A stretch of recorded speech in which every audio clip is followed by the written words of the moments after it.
My name is Carly, and at 32, I was living my dream as a marketing director at one of the most prestigious tech companies in the country. 5 years of dedication had propelled me from an entry-level position to leading my own team. Then came that horrible 70-minute meeting where my boss humiliated me in front of the entire board. What he never expected was how my composed response would trigger a chain of events that would change everything.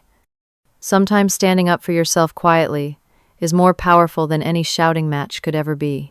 Before I tell you what happened after that meeting, let me know where you are watching from in the comments below, and if you have ever dealt with workplace bullying, hit that subscribe button. My story might give you the courage you need. I graduated from Berkeley with honors, always the ambitious type who color-coded my planner and had 5-year goals mapped out before most people decided what to eat for lunch. My parents, both teachers from small-town Michigan, had raised me to believe that hard work and integrity would eventually pay off. Little did I know how that belief would be tested. When I joined TechVision Incorporated 5 years ago, I was buzzing with excitement. This was the company revolutionizing digital marketing analytics, and I had landed a spot on their team. My cubicle might have been tiny, but my dreams were enormous. The company culture initially matched everything I had hoped for in my career: collaborative, innovative, and surprisingly supportive. My first boss, Natalie, quickly became my mentor. She was everything I aspired to be: brilliant, confident, and respected throughout the industry. "Carly, you have what it takes to go all the way in this company," she told me during my first performance review. "You think strategically in ways most people at your level do not." Her belief in me fueled my confidence during those early days when imposter syndrome threatened to derail me. Under Natalie's guidance, I learned the industry inside out. I volunteered for the challenging projects that others avoided. I stayed late, came in early, and absorbed everything I could. By the end of my first year, I had been promoted to team lead. By the end of my second, I was managing my own small department. "Your rise has been meteoric," the CEO, Jeffrey, remarked at the company holiday party during my third year. "Keep this up, and who knows where you will end up." I smiled, sipping champagne and allowing myself to believe that the corporate ladder was mine to climb. The company was growing rapidly, expanding into international markets and acquiring smaller competitors. With this growth came inevitable changes in management structure. Natalie was promoted to Chief Marketing Officer, and several new executives were brought in from outside the company to help manage the expansion. That is when Marcus entered my life. He was hired as the new Vice President of Marketing 18 months ago, directly above me in the corporate structure. His reputation preceded him: Harvard MBA, remarkable success at our biggest competitor, and a charismatic presentation style that won over clients instantly. On paper, he looked like another potential mentor, someone who could help me reach that next level. Our first meeting seemed to confirm this hope. Marcus was charming, attentive, and full of innovative ideas that aligned with my own vision for the department. "I have heard amazing things about you, Carly," he said, leaning back in his chair with easy confidence.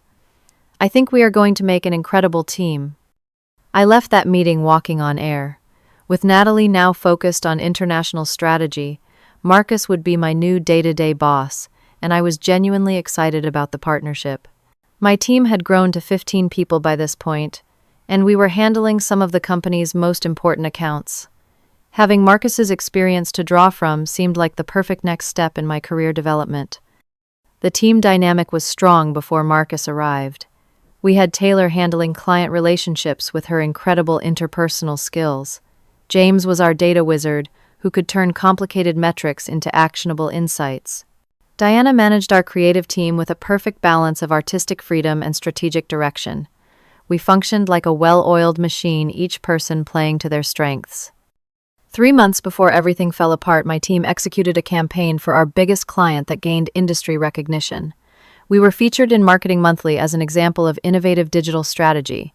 The campaign increased our clients' conversion rates by 43%, well above industry standards.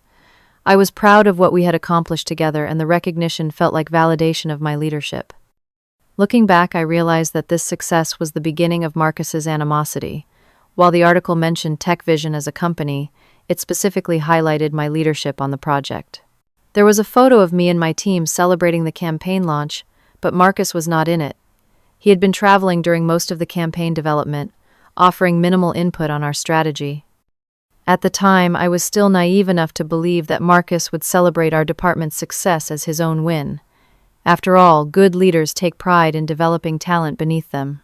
I even brought him a framed copy of the article for his office, thinking he would appreciate the gesture. "Thanks," he said flatly, setting it aside, without really looking at it. "Next time, make sure the company leadership is properly acknowledged in these features. Team victories should reflect the entire chain of command." I left his office, slightly confused, but wrote it off as him having a bad day. My focus remained on the next goal, advancing to the VP level myself within the next 2 years. I believed Marcus could help me get there if I continued to prove my value to the company. I had no idea that he already saw me as a threat rather than an asset. The first real incident happened during the quarterly executive meeting. I had prepared a comprehensive presentation on our new market penetration strategy, something I had worked on for weeks with minimal input from Marcus. He had repeatedly canceled our review meetings, claiming to be too busy with higher priority matters, not wanting to seem needy. I forged ahead, independently confident in my approach. When the meeting began, Marcus suddenly announced that he would be presenting the marketing strategy himself. "I have been developing a new approach I am excited to share with you all," he said, clicking to the first slide. My jaw nearly hit the floor as I watched him present my entire strategy slide by slide as if it were his own creation. He had somehow accessed my presentation file and merely changed the header to include his name. The room was full of appreciative nods and impressed comments from the executive team, all directed at Marcus for his innovative thinking. When Jeffrey, our CEO, asked a technical question about implementation timelines, Marcus smoothly replied, "Carly can handle those details. That is more her area." Suddenly, I was reduced to an implementer rather than the architect of the entire strategy.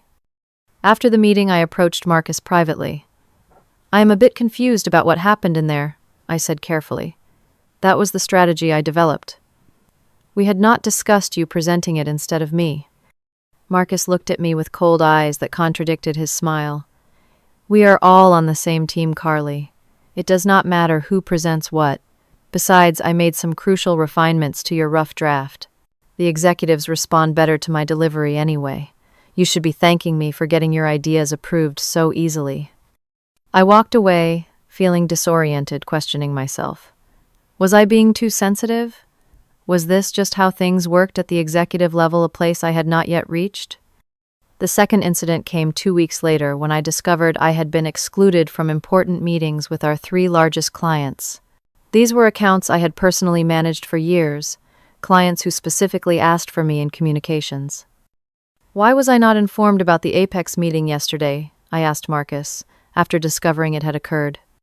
"We needed a higher-level presence for this particular discussion," he replied dismissively. "They are considering doubling their budget, and Jeffrey thought it best if I handled it personally." Later, I discreetly checked with Jeffrey's assistant Lindsay, who confirmed that Jeffrey had specifically asked if I would be attending and seemed surprised when Marcus arrived alone. I began documenting these incidents in a private journal, still not fully accepting what was happening. Maybe there were reasonable explanations. Maybe I was misinterpreting things. My colleagues started noticing the changed dynamic. David from the product team pulled me aside after a particularly tense strategy meeting where Marcus had shut down every suggestion I made. "Is everything okay between you and Marcus?" he asked. "He seems to have some kind of issue with your input lately." I tried addressing my concerns professionally with Marcus directly. "I feel like there has been some miscommunication between us," I said during our one-on-one meeting. "I am sensing some tension, and I want to make sure we are aligned on department goals and my role." "You are being too sensitive," Marcus replied with a condescending smile. "This is business, not a friendship circle. If you cannot handle direct feedback, perhaps you are not ready for advancement after all." His gaslighting continued as he began excluding me from email chains relevant to my own projects. When I would bring this up, he would claim it was an oversight or that he was streamlining communication. Projects I had initiated were reassigned without explanation. When I would inquire about the changes, Marcus would say things like, "We needed fresh eyes on this one," or "I thought you had too much on your plate," despite my workload being completely manageable. The first public criticism came during our weekly team meeting.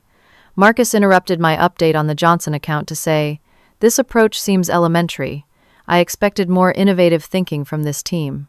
The way he said this team, while looking directly at me, made it clear who he was criticizing. My workplace anxiety began growing, but I still believed I could turn things around. Perhaps if I worked even harder, produced even better results, Marcus would recognize my value. This is what had always worked for me in the past. Excellence was my protection. Then came my annual performance review.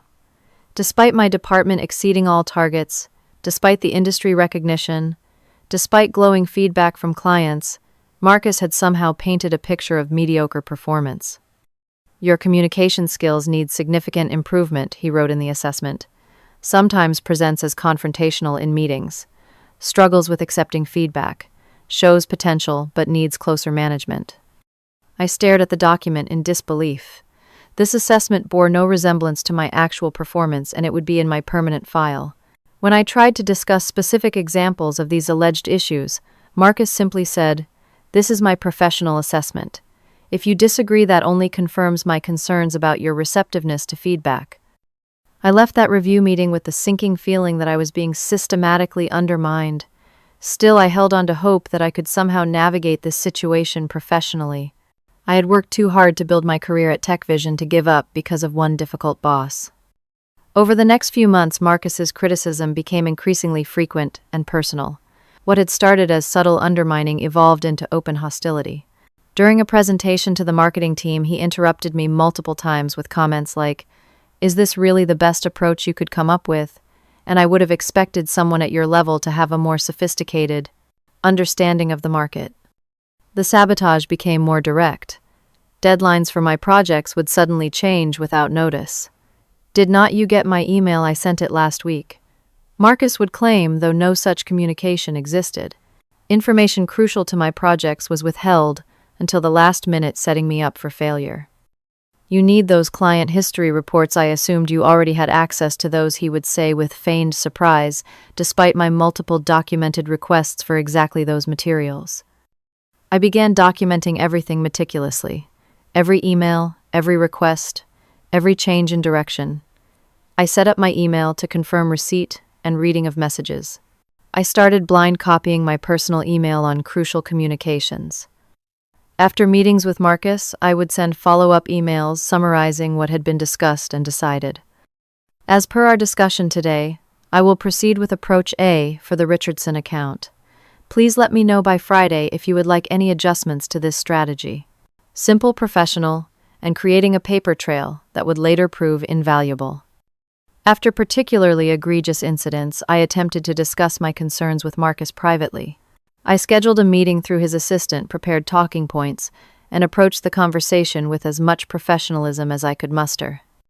"I appreciate your direct management style. I began carefully, but I am concerned that there may be some miscommunication or misalignment in our expectations. I want to make sure I am meeting the standards you have for this role." His response was cold and dismissive. "The problem, Carly, is that you think you are special. You had Natalie coddling you for years, and now you cannot handle actual leadership. If you spent as much time improving your work as you do complaining about feedback, we would not be having this conversation." That meeting backfired spectacularly, escalating his hostility rather than resolving it. The next day, he criticized me in front of the entire team for a decision he had explicitly approved via email the previous week. With the situation deteriorating, I decided to have a confidential conversation with our HR representative, Jenna. I was careful not to frame it as a formal complaint yet, but rather as seeking guidance on a difficult professional situation. "I am experiencing some challenges in communication with my direct supervisor," I explained. "I want to make sure I am handling this appropriately and professionally." Jenna listened attentively as I outlined some of the issues, careful to stick to facts rather than emotions or accusations. She provided general advice about documentation and suggested some communication strategies, but I could tell she was treading carefully. The politics were complicated. Marcus was close to our CEO, Jeffrey, having been personally recruited by him from our competitor. "These situations are always delicate," Jenna said. "Keep documenting everything. If you decide to raise a formal concern, you will need substantial evidence." Meanwhile, Marcus had begun spreading rumors about my competence to other departments. I discovered this when Bernard, a longtime colleague from the sales team, pulled me aside after a cross-departmental meeting. "Just so you know," he said quietly, "Marcus was telling some of the sales directors that your team's numbers are misleading and that you have been taking credit for work your subordinates did. No one is buying it, but I thought you should be aware it is happening." Despite the growing hostility, my team continued to perform exceptionally well. We secured a major new account that the company had been pursuing for years. The client specifically mentioned my presentation as the deciding factor in choosing TechVision over our competitors. When the news was announced at the company meeting, I could see Marcus seething even as he plastered on a congratulatory smile. Later that day, he called me into his office. "Impressive win," he said, his voice tight. "But let us be clear about something. You work for me. Every success your team has is ultimately my success. Every presentation you give is representing my department. Do not forget that." The message was clear: he would take credit for my victories, but ensure I alone would bear the blame for any failures. As Marcus's behavior worsened, I began noticing that team members were becoming hesitant to be seen associating too closely with me. Lunch invitations became less frequent. People would suddenly go quiet when I entered the break room. I was being isolated. Taylor, who had been a close workplace friend, confessed the situation over coffee one weekend.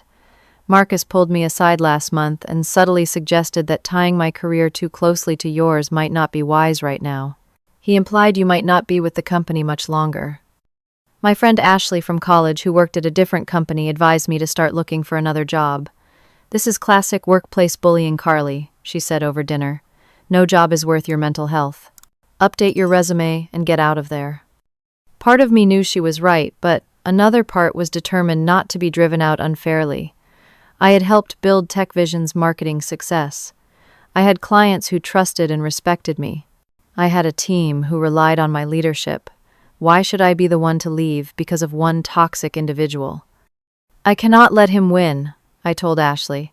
"Not just for me, but for everyone who has ever been in this position. If I leave, he just moves on to his next target." Little did I know how soon matters would come to a head, or how dramatically things would change. The breaking point came during a crucial board presentation about our 5-year marketing strategy. This was a high-stakes meeting with the entire board of directors, the executive team, and key shareholders all present. The company was considering a significant pivot in our market approach, and the marketing strategy would be central to this decision. For weeks, I had been preparing exhaustively. I analyzed market trends, compiled competitive research, and developed a comprehensive strategy that would position TechVision for sustainable growth. My team had worked overtime to ensure every detail was perfect. The presentation was thorough, data-driven, and visually compelling. In the days leading up to the presentation, Marcus had been acting suspiciously. He requested last-minute changes scheduled and then canceled review meetings, and was vague about the specific expectations for the presentation. At the time, I attributed his behavior to the pressure of the upcoming board meeting. In retrospect, the signs were clear that he was setting the stage. The boardroom was intimidating even for seasoned executives. The long mahogany table, the floor-to-ceiling windows overlooking the city skyline, the row of serious faces evaluating your every word. Among the attendees were our board chair, Eleanor, CEO, Jeffrey, CFO, Kenneth, and several major investors, including the notoriously critical venture capitalist Roger Barnes, known for eviscerating presentations he found lacking. When I entered the room that morning, confidence born from thorough preparation kept my nerves at bay. I had rehearsed this presentation countless times. I knew the material inside and out. I was ready for any question that might arise. The meeting began with Jeffrey introducing the purpose of the session and emphasizing its importance to the company's future direction. Then he handed the floor to me. "Good morning, everyone." I began making eye contact with key stakeholders around the table. "Today, I will be sharing our proposed marketing strategy for the next 5 years, focusing on how we can leverage our strengths to expand into emerging markets while solidifying our position with existing clients." The first 15 minutes went exceptionally well. The board seemed engaged, nodding at key points and asking thoughtful questions that I answered with confidence. I was just transitioning to the section on international expansion when Marcus suddenly interrupted. "Before we go further," he said, his voice cutting through the room, "I think we need to address some fundamental flaws in this approach." The room went silent. All eyes shifted between Marcus and me.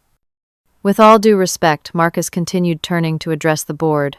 Rather than me, what you are seeing today is precisely the kind of shallow, uninformed strategy that has been concerning me about our marketing direction. What followed was 70 minutes of the most brutal professional humiliation I had ever experienced. Marcus systematically attacked not just my strategy, but my professional capabilities, my judgment, and even my character. What made it more shocking was that until that moment, he had expressed no significant concerns about the presentation content. This analysis demonstrates a fundamental misunderstanding of our market position, he said, pointing to a slide showing our competitive analysis. Any first-year marketing student would recognize these projections as wildly optimistic. He paced around the room, his voice rising as his critique became more personal. The problem is not just this strategy, but the consistent pattern of mediocrity I have been trying to correct in this department. The board members shifted uncomfortably as Marcus's attack continued, growing increasingly inappropriate. I have tried to mentor Carly to help her rise to the level this position requires, but there are some fundamental capabilities that cannot be taught. His face reddened as he worked himself into a greater frenzy. "You are worthless in this role," he suddenly shouted, jabbing a finger toward me. "A complete waste of company resources. How someone so clearly incompetent managed to reach director level is beyond me." Throughout this tirade, I sat completely still, my expression neutral, despite the internal hurricane of emotions. I was shocked, humiliated, angry, but most of all I was watching Marcus destroy himself professionally in real time. No one in that room could possibly view his behavior as appropriate or justified. Board members exchanged concerned glances. Eleanor, the board chair, made several attempts to redirect the conversation, but Marcus steamrolled over her interjections. CEO Jeffrey looked stunned, clearly unprepared for this outburst. "The recommendations in this presentation are not just wrong, they are dangerous to the future of this company." Marcus continued, his voice slightly hoarse from shouting. "This level of incompetence should be grounds for immediate termination." Inside, my heart was pounding so hard I thought it might be audible. My hands folded neatly on the table remained steady through sheer force of will. I focused on my breathing, on maintaining my composure, on not giving him the satisfaction of seeing me break. After what seemed like an eternity but was actually 70 excruciating minutes, Marcus finally ran out of steam. The room fell into stunned silence. Everyone was looking at me, waiting for my response, expecting tears, anger, or a defensive outburst. Instead, I straightened the papers in front of me, looked Marcus directly in the eye, and asked in a calm, measured voice, "Are you finished?" The simple question hung in the air. Several board members failed to suppress surprised smiles. Without waiting for his response, I continued. As I was explaining before the interruption, our international expansion strategy focuses on 3 key markets with significant growth potential. I proceeded to complete my presentation professionally, addressing the board's questions with composure and expertise.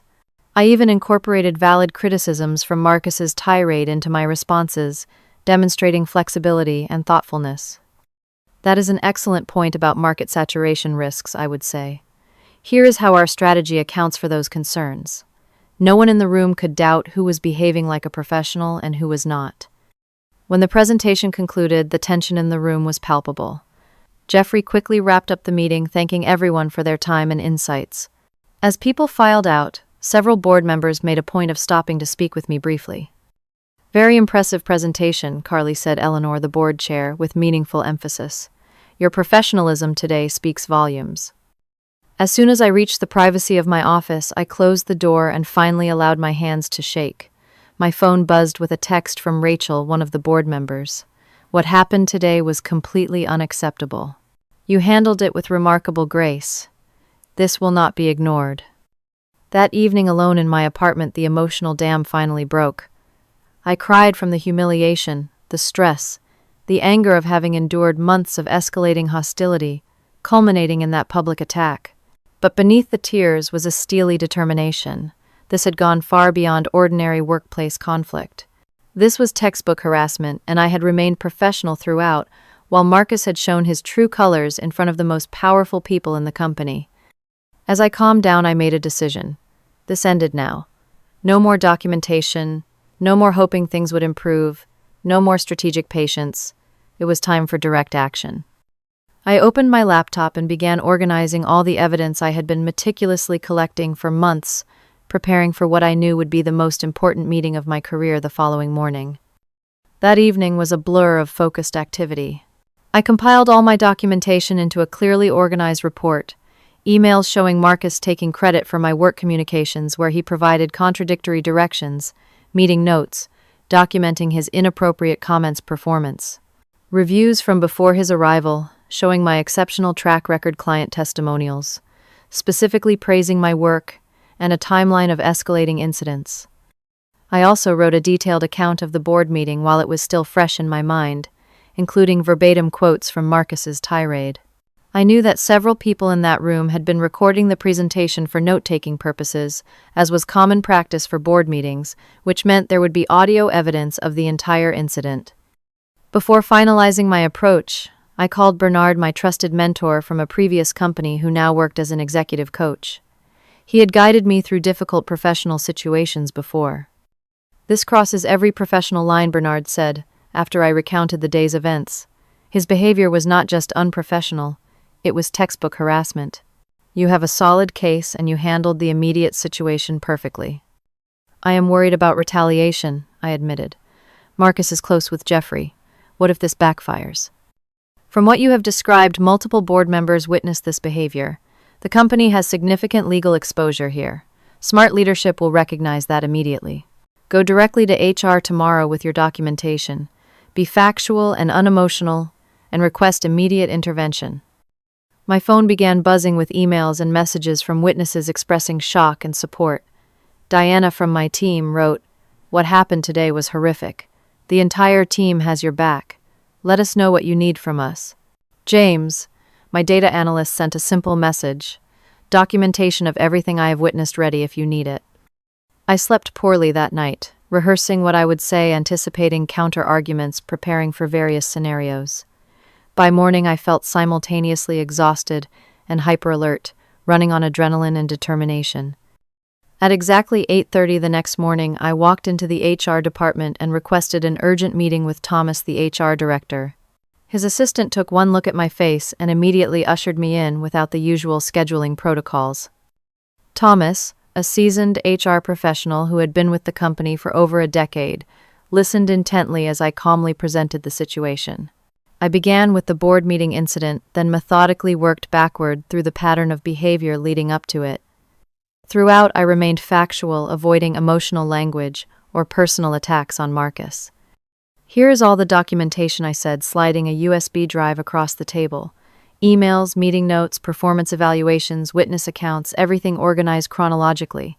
There are also several people willing to provide statements about what they have witnessed, including board members. Thomas's expression grew increasingly grave as I spoke. "This is extremely serious," he said when I finished. "I want you to know that we take these matters with the utmost seriousness. Have you spoken with anyone else about this formally?" "No," I replied. "I wanted to follow proper channels, starting with HR." What Thomas revealed next stunned me. "I need to be transparent with you, Carly. Yours is not the first complaint we have received about Marcus, though it is by far the most serious and well documented. We had concerns during his reference checks from previous employers, but they were overridden at the executive level during hiring." This revelation confirmed what I had suspected. Marcus had a history of this behavior, and someone had protected him, allowing the pattern to continue at TechVision. "I will need to conduct a formal investigation," Thomas continued. "In the meantime, we will make arrangements so you do not have to report directly to Marcus. This will be handled at the highest levels given the severity and the individuals involved." As I left Thomas's office, I felt a strange mixture of relief and apprehension. The wheels were in motion, but the outcome remained uncertain. The next few days at the office were tense. Marcus was conspicuously absent from our department meetings, with various explanations offered for his absence. The workplace atmosphere became charged with whispered conversations that would stop when certain people entered the room. It was clear the news was spreading.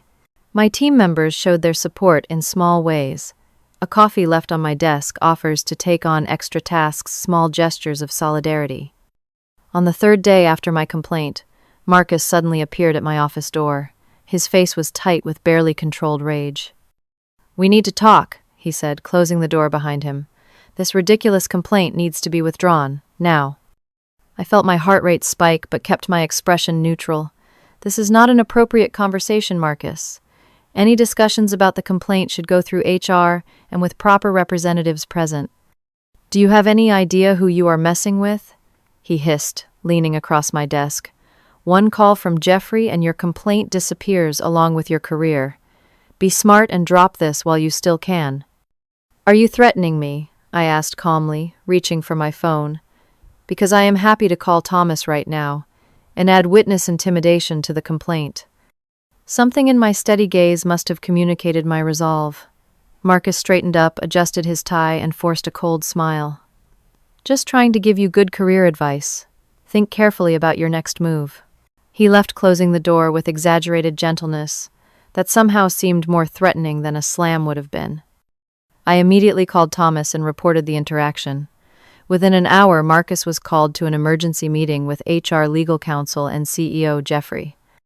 What I did not know at the time was that several other employees had come forward after learning of my formal complaint, sharing their own experiences with Marcus's bullying behavior. Taylor, James, and Diana from my team had all provided statements. Additionally, 2 former employees who had left the company because of Marcus had been contacted and provided damning accounts of their experiences. While the investigation proceeded, a small coalition of support had formed around me. Colleagues I had barely interacted with stopped by to express quiet solidarity. A few even shared their own stories of workplace bullying they had endured elsewhere, thanking me for having the courage to stand up. The decisive meeting happened exactly 1 week after the board presentation. I was called to Thomas's office to find him sitting with our legal counsel, Stephanie, and CEO Jeffrey. "First, I want to apologize for what you experienced." Jeffrey began, looking genuinely troubled. "It represents a significant failure of leadership on multiple levels, including my own. I should have recognized and addressed this behavior much earlier." Thomas then explained that they had completed their investigation, reviewing all evidence and interviewing numerous witnesses. "The findings are unambiguous," he said. "There has been a clear pattern of harassment and professional misconduct." What happened next was related to me later by Lindsay, Jeffrey's assistant, who had been tasked with delivering certain documents to the meeting between HR Legal and Marcus. Marcus had been called into the main conference room where Thomas, Stephanie, and Jeffrey were waiting. He entered confidently, even arrogantly, clearly expecting this to be a minor issue that his relationship with Jeffrey would easily resolve. Thomas began by explaining the scope of the investigation and the multiple sources of evidence they had gathered. As he started detailing specific incidents complete with dates, quotes, and witness testimonies, Marcus's expression began to change. When Thomas mentioned the additional employees who had come forward, Marcus's face reportedly went white. "We have audio recordings of the board meeting," Thomas said, placing a transcript on the table. "I am going to read some quotes directly from that recording."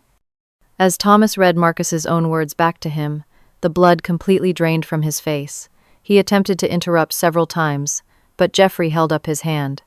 "You will listen to every word just as Carly had to during your 70-minute tirade."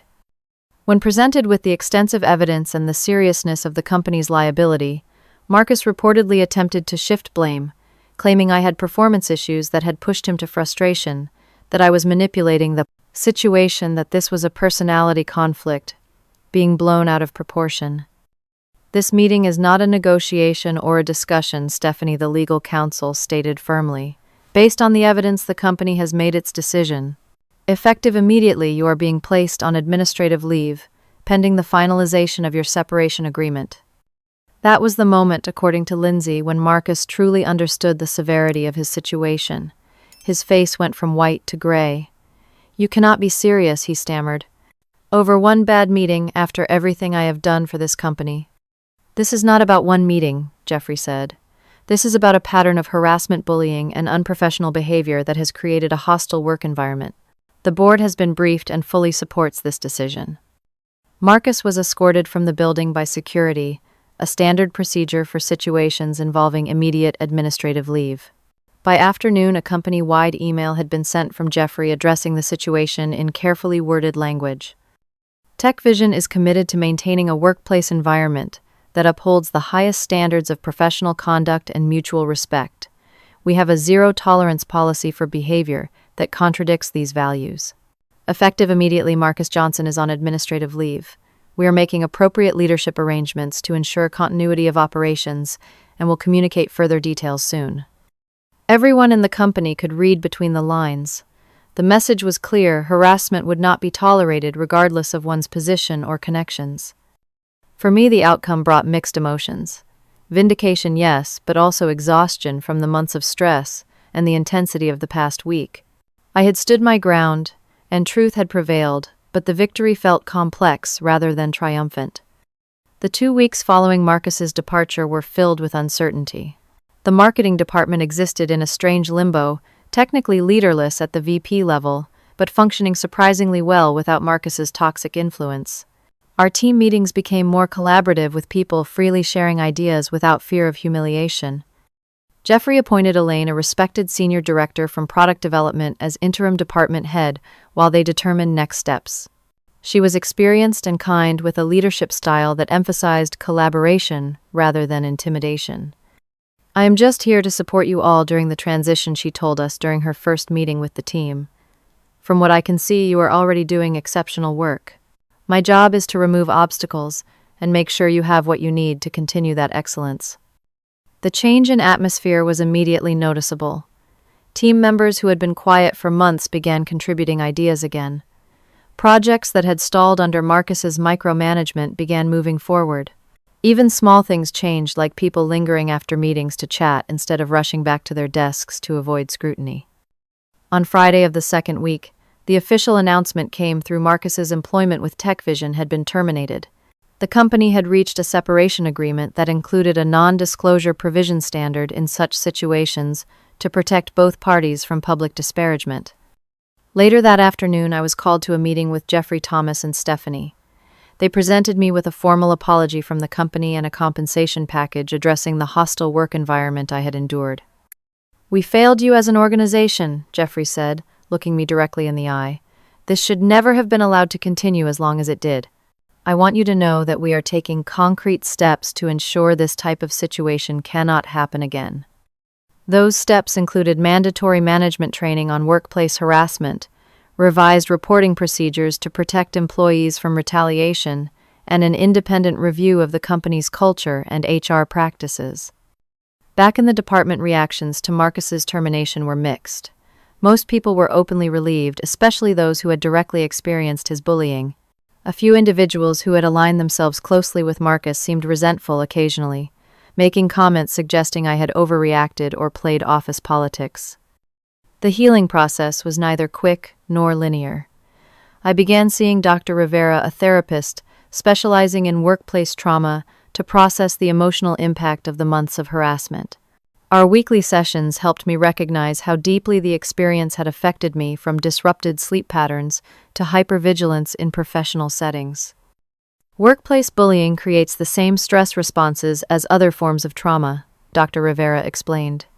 Your brain was in a constant state of threat detection. That does not just disappear overnight. Gradually, I began rebuilding my professional confidence through a series of small wins.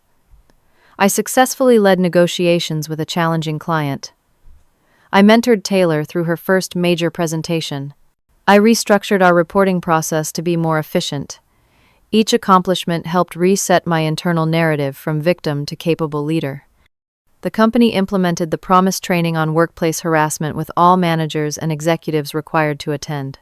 I was asked to consult on the curriculum, providing insight into how subtle harassment can escalate and the barriers that prevent reporting. It was healing to see my painful experience transformed into protection for others. My reputation within the company evolved in unexpected ways. To some, I became known as someone with uncompromising integrity. To others, I represented the changing expectations around professional conduct. A few kept their distance, perhaps uncomfortable with the disruption to the status quo that my stand had created. 3 months after Marcus's departure, I received an unexpected job offer from our biggest competitor. The salary was 20% higher than my current compensation, and the role would be a significant promotion. The timing suggested they had heard about the situation at TechVision and were making a strategic move to poach talent. The offer forced me to confront a difficult question. Did I want to stay at TechVision after everything that had happened? The company had eventually done the right thing, but only after considerable damage had been done. Could I truly rebuild my career in a place where such traumatic memories lingered? I scheduled a meeting with Jeffrey to discuss my future at the company. I was direct about the competing offer and honest about my ambivalence. I believe in what we are building here, I told him. But I need to know that what happened with Marcus was an anomaly, not a reflection of the company's true culture. Jeffrey listened thoughtfully before responding.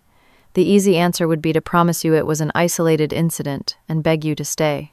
The truthful answer is that we discovered systemic issues that allowed his behavior to continue unchecked for too long.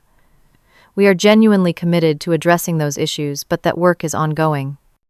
He then surprised me with an offer the position of Vice President of Marketing, effectively replacing Marcus. This is not a consolation prize or an attempt to keep you from leaving, he clarified. The board and I have been discussing this since before we learned about the competing offer.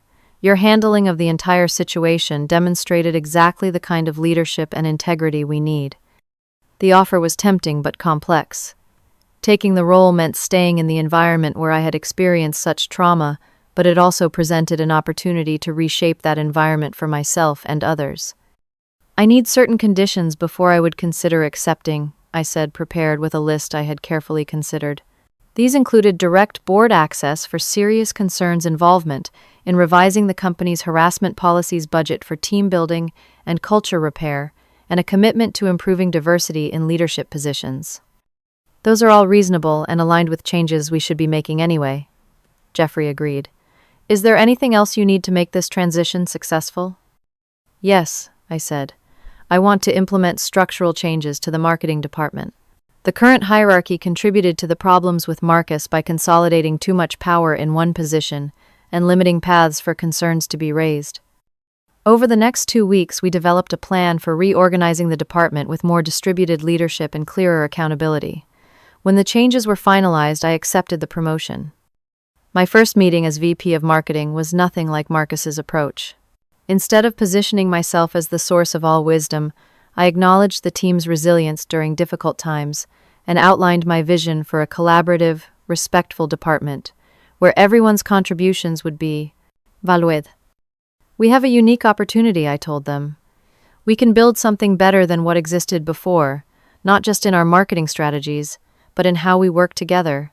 I am committed to creating the kind of department where everyone can thrive. The road ahead would not be easy. Trust takes time to rebuild. Changing culture is more difficult than changing policy. But looking at the faces of my team, seeing hope replace the fear that had dominated under Marcus's leadership, I knew we were moving in the right direction. 6 months into my role as VP of Marketing, the transformation in our department was remarkable. The toxic culture Marcus had fostered had been replaced by an environment where collaboration thrived and individual contributions were recognized. Our team meetings became forums for innovative thinking rather than exercises in fear and intimidation. It is like working in a completely different company, Taylor remarked during our quarterly planning session. People actually want to share ideas now instead of hiding them. My healing journey continued with regular therapy sessions. Dr. Rivera helped me process the lingering effects of the workplace trauma. Recovery is not linear. She would remind me when I felt frustrated by occasional setbacks, days when my confidence would inexplicably falter, or when a slightly confrontational email would trigger disproportionate anxiety. Gradually, I reclaimed my professional identity separate from the experience of being targeted by Marcus. The hypervigilance slowly faded. I stopped mentally rehearsing defenses for potential attacks that would never come. I began to trust my instincts again to speak up, without first calculating the risks. One of the most healing aspects was reconnecting with colleagues who had kept their distance during Marcus's campaign against me. James, our data analyst, who had once been a close workplace friend before becoming cautious about association, invited me to lunch. "I owe you an apology," he said. "I saw what was happening, but I was too afraid for my own job to speak up. I convinced myself it was not my business that you could handle it. I was wrong, and I am sorry." These conversations happened more frequently as people felt safe acknowledging the unhealthy dynamic that had existed. Many admitted they had recognized Marcus's behavior as inappropriate but felt powerless to intervene. One of my proudest achievements was establishing a mentoring program specifically designed for women in the company. The program paired junior employees with senior leaders from different departments, creating cross-functional relationships that could provide support outside immediate reporting lines. This addressed one of the key structural problems that had allowed Marcus's harassment to continue by ensuring that employees had professional relationships and potential advocates beyond their direct managers. 6 months into the program, participation had grown to include 40 mentoring pairs. The feedback was overwhelmingly positive, with participants reporting increased confidence, better understanding of career paths within the company, and a stronger sense of belonging. Perhaps the most unexpected moment in my recovery journey came when Eleanor, the board chair, who had witnessed Marcus's tirade, invited me to lunch. I had interacted with her professionally since the incident, but never discussed it directly. "I need to apologize to you," she said once we were seated. "As board chair, I should have intervened immediately during that meeting. By remaining silent, I became complicit in your humiliation, regardless of my private disgust with his behavior." Her candor was surprising and appreciated. "Why did not you stop it?" I asked, genuinely curious rather than accusatory. "Honestly, shock at first. Then a misguided belief that intervening might make the situation more uncomfortable for you. By the time I recognized the need to act decisively, you had handled it with such remarkable composure that I worried interrupting might undermine your professional authority." She paused. "Those are explanations, not excuses. I failed in my responsibility that day, and I am sorry." This conversation was unexpectedly healing, acknowledging that responsibility for workplace harassment extends beyond the primary perpetrator to include those with the power to intervene but who choose not to. 8 months after leaving TechVision, Marcus and I crossed paths at an industry conference. We literally rounded the same corner in the convention center and came face to face. For a moment, we both froze, equally unprepared for the encounter. His face flushed, eyes dropping to avoid contact. He mumbled something inaudible and quickly changed direction, practically fleeing the interaction. In that brief moment, I realized something profound. I was no longer afraid of him. The man who had once held so much power over my daily existence, who had made me question my worth and abilities, now appeared diminished. His behavior had cost him his reputation, his position, and clearly his confidence. Meanwhile, I had emerged stronger, leading the department he had once used as a weapon against me. This experience forced me to reflect deeply on the nature of workplace power dynamics and the importance of standing up for oneself. There is often tremendous pressure to remain silent when facing workplace bullying, to doubt your own perceptions, to prioritize job security over personal dignity. The documentation that proved so crucial to my case began as a simple act of self-preservation, a way to maintain my sanity by confirming that I was not imagining or exaggerating the treatment I was receiving. It evolved into the evidence that ultimately protected not just me but others who might have become Marcus's targets had the pattern continued. I also learned about the critical importance of building allies throughout one's career. The colleagues who provided statements, the board member who texted support, the mentor who offered guidance, all played crucial roles in the resolution. Professional relationships built on mutual respect and integrity create a network that can provide protection when it is most needed. Perhaps the most important lesson was about courage and how it manifests. Courage was not the dramatic confrontation I had sometimes imagined in my darkest moments.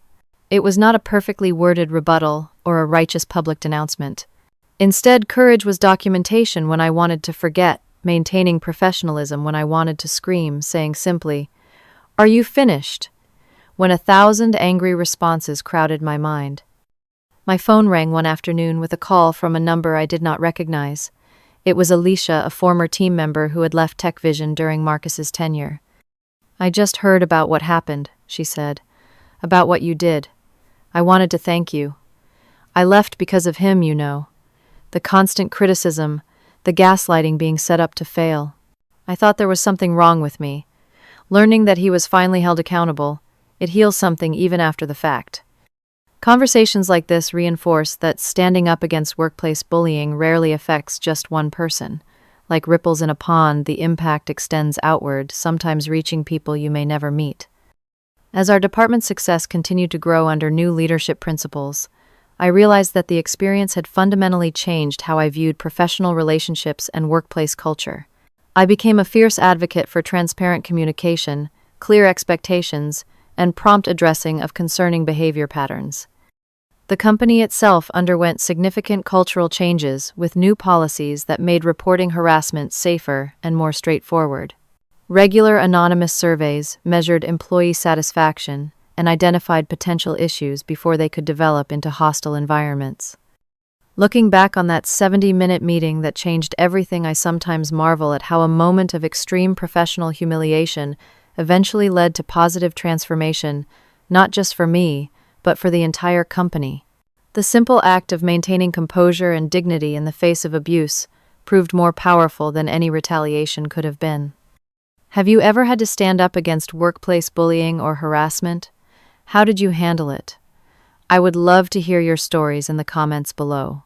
And if you found value in my experience, please hit the like button and subscribe to this channel for more content about navigating professional challenges with integrity. Share this video with someone who might be facing similar struggles, because knowing you are not alone can make all the difference.